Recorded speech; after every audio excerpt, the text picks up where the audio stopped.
संविधान का सबसे पहला और सबसे इम्पोर्टेंट पार्ट प्रियम्बल। लेकिन क्या ये बस एक फैंसी इंट्रोडक्शन है या एक पावरफुल लीगल डॉक्यूमेंट भी है? हम सब जानते हैं कि संविधान शुरू होता है प्रियम्बल से, लेकिन क्या आप यकीन करेंगे कि ये कानूनी तौर पर मान्य नहीं है? जी हाँ, आपने बिल्कुल सही सुना। वैसे तो प्रियम्बल को संविधान का मूल आधार कहा जाता है, लेकिन सुप्रीम कोर्ट के मुताबिक ये कॉन्स्टिट्यूशन का इन्फोर्सेबल पार्ट नहीं है। तो फिर प्रियम्बल में लिखे इन वर्ड्स का महत्व क्या है? क्या ये सब वर्ड बस दिखावे के लिए हैं? और सबसे बड़ा सवाल, क्या प्रियम्बल संविधान का हिस्सा है या नहीं?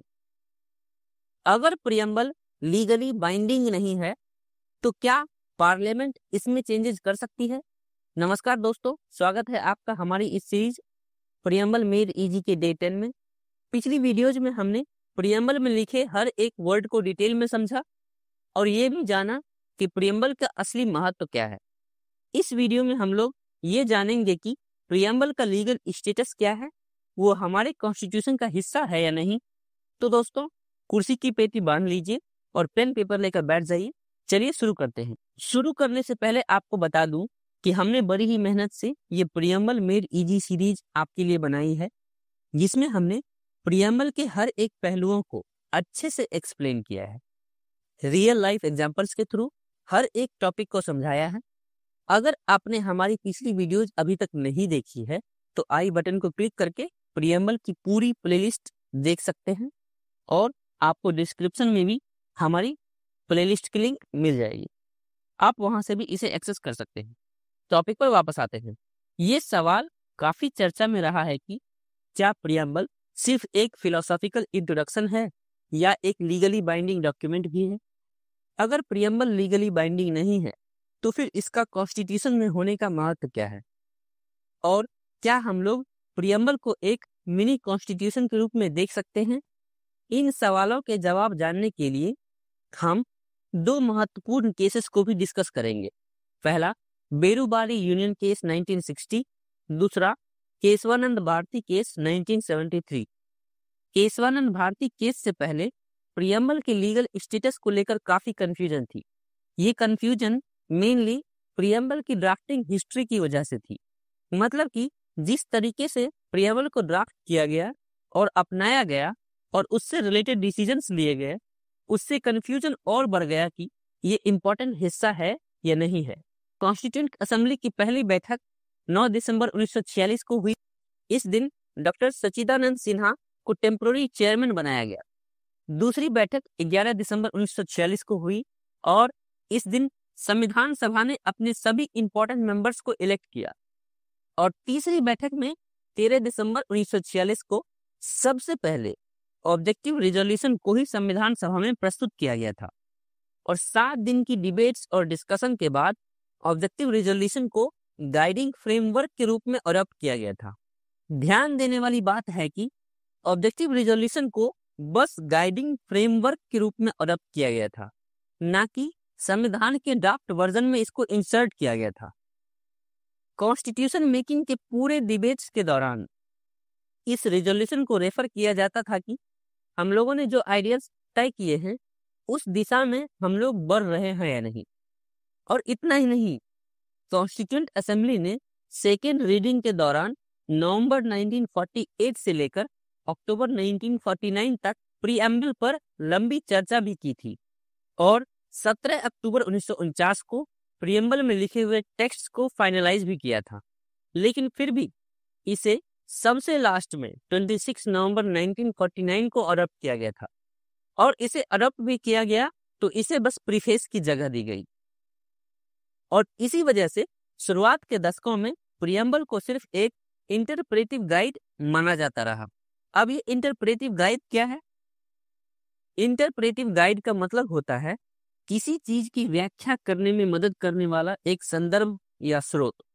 सिंपल शब्दों में समझें तो जब किसी कानून या संविधान के किसी आर्टिकल का अर्थ स्पष्ट नहीं होता या उसके एक से ज्यादा तरीके से मतलब निकाला जा सकता है, तब उसका सही मतलब समझने के लिए कुछ सहायक तथ्यों या प्रमुख सिद्धांतों का सहारा लिया जाता है। प्रियम्बल को भी सुप्रीम कोर्ट ने एक इंटरप्रेटिव गाइड माना है इसका मतलब ये है कि जब संविधान के किसी अनुच्छेद का अर्थ स्पष्ट नहीं होता या उसमें कोई एम्बिग्विटी होती है, एम्बिग्विटी का मतलब और अस्पष्टता, तब उसका सही अर्थ समझने के लिए प्रियम्बल में दिए गए उद्देश्यों का सहारा लिया जा सकता है। जैसे अगर संविधान में लिखे किसी वर्ड का 2 या 2 से ज्यादा मतलब है तो प्रियम्बल की मदद से देखा जाएगा कि संविधान बनाने के टाइम उस वर्ड का यूज किस उद्देश्य से किया गया था और फिर उसका सही अर्थ निर्धारित किया जाएगा। यहाँ सवाल ये उठता है कि अगर प्रियम्बल सिर्फ एक इंटरप्रेटिव गाइड है तो क्या इसका मतलब ये है कि पार्लियामेंट प्रियम्बल में कुछ भी बदलाव कर सकती है? हम लोग इसके बारे में आगे डिस्कस करेंगे। तो टॉपिक पर वापस आते हैं। सवाल ये था कि क्या प्रियम्बल संविधान का हिस्सा है? इसका आंसर जानने के लिए हमें एक केस के बारे में जानना होगा, एक ऐसा केस जिसने प्रियम्बल की तकदीर ही बदल दी। क्या आप तैयार हैं सच जानने के लिए? तो बात ऐसी है कि सुप्रीम कोर्ट ने इस दुविधा को दूर करते हुए बेरूबारी यूनियन केस 1960 में ये कहा कि प्रियम्बल संविधान के अलग अलग प्रावधानों के पीछे का उद्देश्य बताता है और ये संविधान बनाने वालों की सोच को समझने की एक कुंजी है। अगर किसी अनुच्छेद के शब्द अस्पष्ट हैं या उसका एक से अधिक अर्थ निकल रहा है तो उनका अर्थ प्रियम्बल के उद्देश्यों के आधार पर समझा जा सकता है। लेकिन सुप्रीम कोर्ट ने स्पष्ट रूप से कहा कि प्रियम्बल संविधान का हिस्सा नहीं है। जी हाँ, बेरूबारी केस में सुप्रीम कोर्ट ने कहा कि प्रियम्बल एक इंटरप्रेटिव गाइड है बट वो संविधान का हिस्सा नहीं है। अब आपके मन में सवाल आ रहा होगा कि आखिर बेरूबारी केस में ऐसा क्या हुआ था कि सुप्रीम कोर्ट को ये फैसला लेना पड़ा? क्यों सुप्रीम कोर्ट ने प्रियम्बल को संविधान का हिस्सा मानने से इनकार कर दिया? डॉक्टर राजेंद्र प्रसाद ने क्यों सुप्रीम कोर्ट को अपना लीगल ओपिनियन देने के लिए कहा था? अगर आपको भी इन सवालों के आंसर्स जानने हैं तो कमेंट में मुझे बताइए।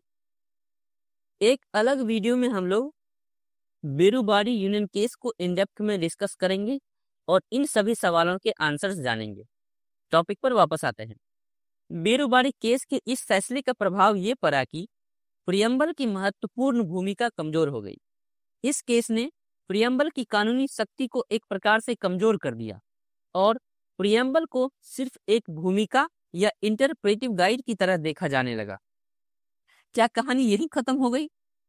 बिल्कुल नहीं। इनफैक्ट ये कहानी की शुरुआत थी। आगे चलकर सुप्रीम कोर्ट ने अपने इसी फैसले से यू टर्न ले लिया। बेरूबारी केस में सुप्रीम कोर्ट ने कहा था कि प्रियम्बल संविधान का हिस्सा नहीं है, लेकिन सिर्फ 13 साल बाद ही कोर्ट ने अपनी बात बदल दी। ऐसा क्यों हुआ? आखिर 13 साल में ऐसा क्या बदल गया? चलिए जानते हैं। सुप्रीम कोर्ट ने अपनी पुरानी बात को गलत बता दिया और कहा कि प्रियम्बल संविधान का एक हिस्सा है।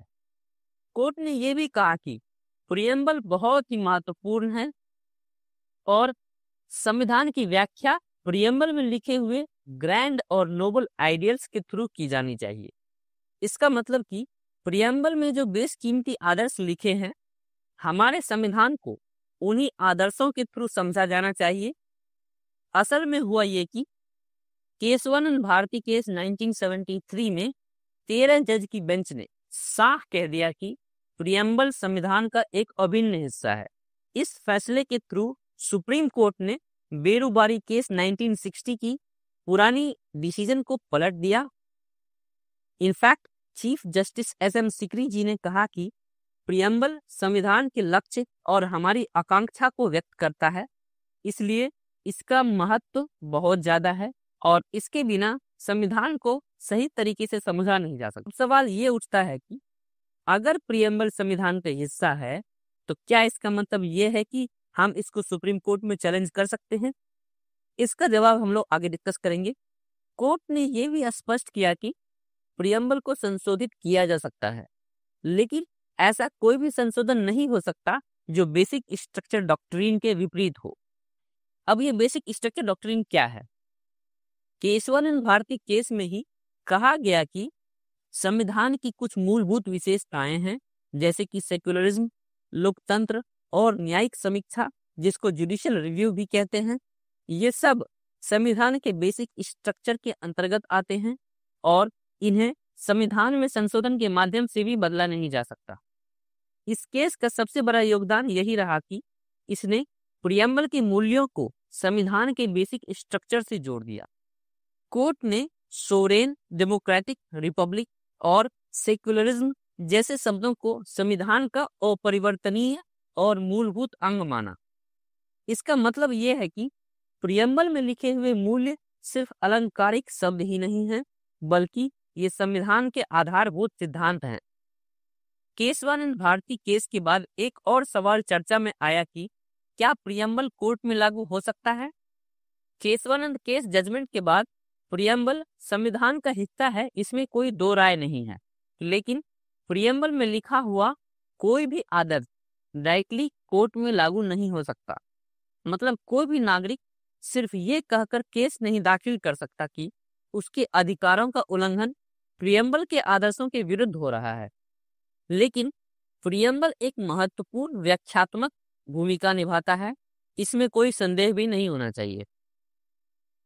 इसका श्रेय भी केशवानंद भारती केस को ही जाता है, क्योंकि इसी केस की वजह से प्रियम्बल को कानून निर्माण में मार्गदर्शक के रूप में पहचाना गया। केशवानंद केस ने एक और अच्छा काम किया कि प्रियम्बल के दो महत्वपूर्ण पहलुओं को स्पष्ट कर दिया है। पहला, प्रियम्बल कानून निर्माण में मार्गदर्शक की तरह काम करता है। अगर किसी कानून का मतलब स्पष्ट नहीं है तो कोर्ट उसका अर्थ समझने के लिए प्रियम्बल का सहारा लेती है। फ्यूचर में भी कोई कानून बनाई जाएगी तो प्रियम्बल के आदर्शों को ध्यान में रखते हुए बनाई जाएगी। दूसरा, प्रियम्बल संविधान के बेसिक स्ट्रक्चर की रक्षा भी करता है। जब भी संविधान में कोई बड़ा संशोधन होता है तो कोर्ट उसका समीक्षण या रिव्यू प्रियम्बल में लिखे आदर्शों के आधार पर ही करती है। यदि कोई संशोधन लोकतंत्र, धर्मनिरपेक्षता और न्याय इन सब चीज के साथ छेड़छाड़ करता है या उसको कमजोर करने का प्रयास करता है तो कोर्ट उसे रद्द कर सकती है। इतना ही नहीं, केशवानंद भारती केस ने प्रियम्बल की दो अलग अलग स्थितियों को भी स्पष्ट किया। पहला ये कि प्रियम्बल एक ऐसा पार्ट है जिसको संशोधित किया जा सकता है। दूसरा, लेकिन ये ऐसे मूल्यों का भी संग्रह है जो कभी बदले नहीं जा सकते। ये ड्युअलिटी संविधान को समय के साथ बदलने का अवसर भी देती है और उसकी आधारभूत पहचान की सुरक्षा भी करती है। एक सवाल बार बार उठता है, क्या पार्लियामेंट को संविधान के किसी भी हिस्से को बदलने का अधिकार है या फिर कुछ ऐसे सिद्धांत हैं जो कभी बदले ही नहीं जा सकते? आप केशवानंद भारती केस की गहराई का अंदाजा इन फैक्ट से लगा सकते हैं कि पहला, सबसे बड़ी बेंच थी। ये केस 13 जज बेंच ने सुना था, जो सुप्रीम कोर्ट की हिस्ट्री की सबसे बड़ी बेंच थी। दूसरा, सबसे लंबी सुनवाई। ये केस 68 दिन तक चला, मतलब कि 68 हियरिंग्स हुई थी, 31 अक्टूबर 1972 से 23 मार्च 1973 तक, जो कि सुप्रीम कोर्ट की सबसे लंबी हियरिंग्स में से एक थी। तीसरा, बेसिक स्ट्रक्चर डॉक्ट्रिन का जन्म हुआ। इस केस ने बेसिक स्ट्रक्चर डॉक्ट्रिन को जन्म दिया, जिसने पार्लियामेंट के अमेंडमेंट पावर को सीमित कर दिया। चौथा, इंदिरा गांधी सरकार इस केस के फैसले से खुश नहीं थी। इंदिरा गांधी की कांग्रेस सरकार ने इस जजमेंट का विरोध किया क्योंकि इस केस ने पार्लियामेंट की अनलिमिटेड अमेंडमेंट पावर पर अंकुश लगाया। पांचवा, 42nd अमेंडमेंट 1976 इसी केस की वजह से किया गया था। केशवानंद भारती जजमेंट के बाद सरकार ने 42nd अमेंडमेंट पास किया, जिससे पार्लियामेंट के अनलिमिटेड अमेंडमेंट पावर को वापस पाने की कोशिश की गई। छठा, लोकतंत्र का बचाव किया। बेसिक स्ट्रक्चर डॉक्ट्रिन ने इमरजेंसी के दौरान पास हुए कुछ लॉज को स्ट्राइक डाउन करने में मदद की, जिससे भारत का लोकतंत्र सुरक्षित रहा। अब आप समझ सकते हैं कि ये केस हमारे संवैधानिक इतिहास में कितना इंपॉर्टेंट रोल प्ले करता है। ये बस एक केस नहीं था, ये एक संघर्ष था जिसने हमारे देश के आदर्शों को जीवंत बनाया और उसे एक नई जिंदगी दी। क्या हुआ था इस केस में? केशवानंद भारती कौन थे? इस ऐतिहासिक जजमेंट में उनका रोल क्या था? सुप्रीम कोर्ट में क्या क्या आर्ग्यूमेंट्स पेश किए गए थे? उन आर्ग्यूमेंट्स के लिए क्या काउंटर डिफेंस किए गए थे। अगर आपको भी इन सवालों के आंसर्स जानने हैं तो कमेंट सेक्शन में लेट ऑगमेंट लिखिए। हम लोग एक अलग वीडियो में इस केस को डिटेल में डिस्कस करेंगे।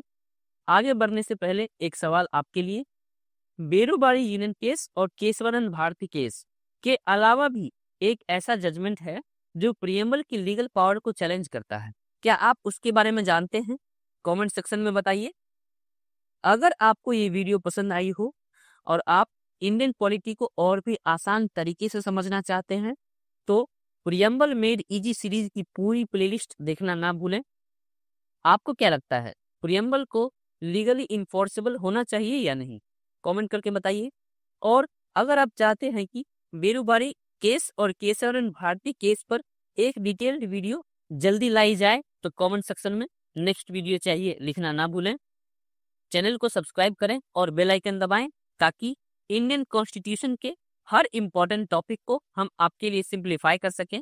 और सबसे बड़ा सवाल, अगर प्रियम्बल संविधान का हिस्सा है तो क्या इसमें कभी भी बदलाव किया जा सकता है?